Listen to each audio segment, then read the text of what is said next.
Hi, I'm Ali B from iTalk Guitar, and you're watching the iTalk Guitar podcast. On this episode, we'll be featuring the fast-rising blues guitarist Marcus Bonfanti.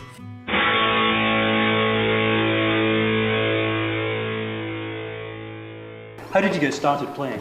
I got started playing. My mum had an old folk guitar from the 70s when she used to mess around at uni. One of them ones with the cheese wire on the fretboard and playing. You cut your hands up and all that kind of stuff. Great fun. And yeah, I used to just mess around on that. When she was in the house, I would she'd only really let me play like folk stuff. So I learned like a lot of Cat Stevens and Blackbird by the Beatles was always one she liked, and Crosby, Stills, Nash and Neil Young and stuff.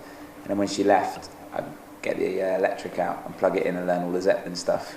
And then when she come back, I'd make sure I still had the acoustic on it and learn Morning Is Broken or something like that to play it. That was when I was about 15, 16, when I was still living at home, just messing around. And what were those first guitars? Those first guitars, she had this old one. It kind of almost looked like a Gibson, but I still have it. I've got it set up for lap slide now, and it's a really nice guitar. But I still to this day don't know what it is. It's just one of them cheap, nondescript brand guitars. But it sounds great. Like it's just a nice little. Yeah. I've still got it and I still use it. So yeah, you can never get rid of it. Exactly, and because it's from the 70s, even if it wasn't any good, I'd still think it was good because you say, yeah, it's vintage, mate.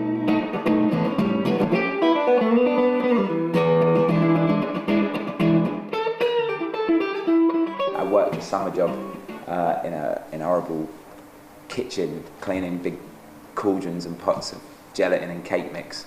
Made 300 quid. I was getting paid about £3 an hour, doing like 6 in the morning till 6 in the evening, and I got enough to buy my first like Epiphone Les Paul, Jimmy Page guitar. That was the one, The traditional sunburst. The traditional sunburst, that's the one. Worn really low. Yeah. So I could hardly play it, but it looked. So you get good. lots of wrist problems in later life. Exactly. I've got a little lump there now.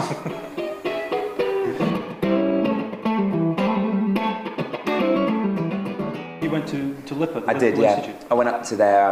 I had a year out, worked a bit more to earn a bit more money, and then went up to Lipa, and it was a great experience. I did 2 years there, and then after the 2 years, I'd kind of formed my own blues band with a few more like-minded kind of people up there, and we were gigging out like 5-6 nights a week.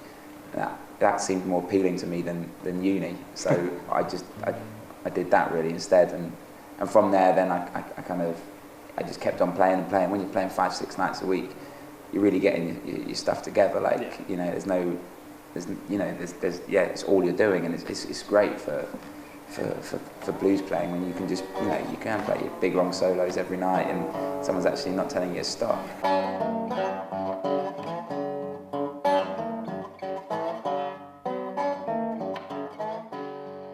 I love the blues genre, and I think there's so much you can do within it. And I'm just trying to do, I'm still trying to play the blues, but I'm just trying to do my way of playing the blues, because I'm not playing the same blues as these guys were, do you know what I mean? But I'm still playing a form of blues, and I'm just trying to really take the genre that I like and put my influences into it and see where it goes.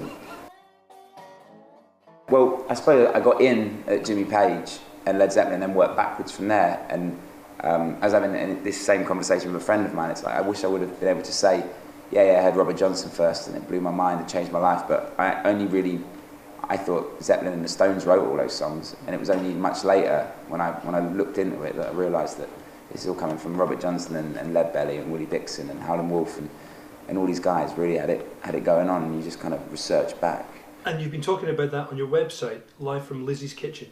Yeah. I'm trying to. We're going to do a few more actually. Now I'm back. We're going to do a few more episodes of that. And I just wanted to. I don't know. I just think a lot of people are more aware now because the internet. You can search these things and know who wrote it and listen and buy their album within about 5 minutes. But I just think it's just nice for people to know where some of this music is coming from, and also people who are less well known, like J.B. Lenoir, and I did one on Blind Willie McTell.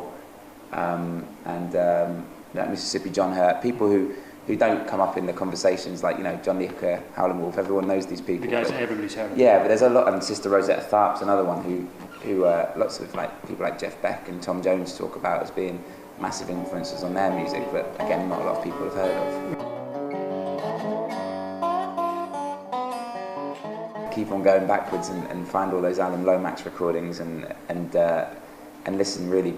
listen to those guys who were doing it, like Les Belly and Robert Johnson. Just, you know, one guy on a guitar. That the thing that gets me is those guitars probably weren't even any good. Their action was probably up here, and they probably didn't play very well. But the sounds these guys got out of them, and then to be singing on the top, it's just unreal. And that for me is a great place to start. And then obviously you have to listen to, like, your B.B. King and Albert King, Freddie King and Stevie Ray Vaughans, because their soul and technique as electric players is almost like it's still in blues, but it's like totally the other end. And there's so much that can be done in there. There's just so much to learn. Sure. But I reckon you should kind of work at the extremes and then try and get somewhere in the middle.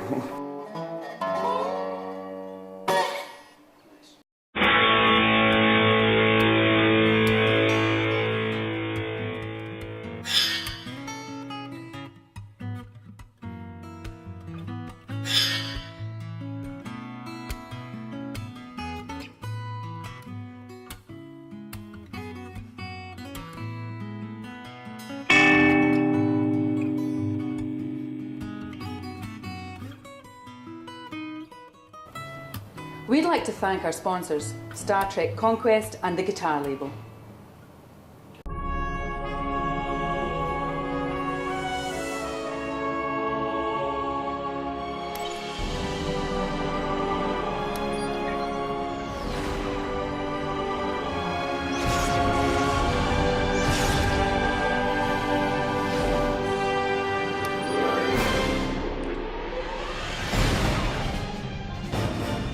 Star Trek Conquest. Coming soon on PS2 and Wii. The Guitar Label is the home of great guitar music and is fast becoming the hottest record label for guitarists. Check out the website at www.theguitarlabel.com to find the latest news, music and video from guitarists including Martin Taylor, Marcus Bonfanti, Steve Howe, Martin Simpson and Albert Lee. And if you want all the latest gossip, news and features on guitar-related stuff, please check out www.italkguitar.com and we'll see you there.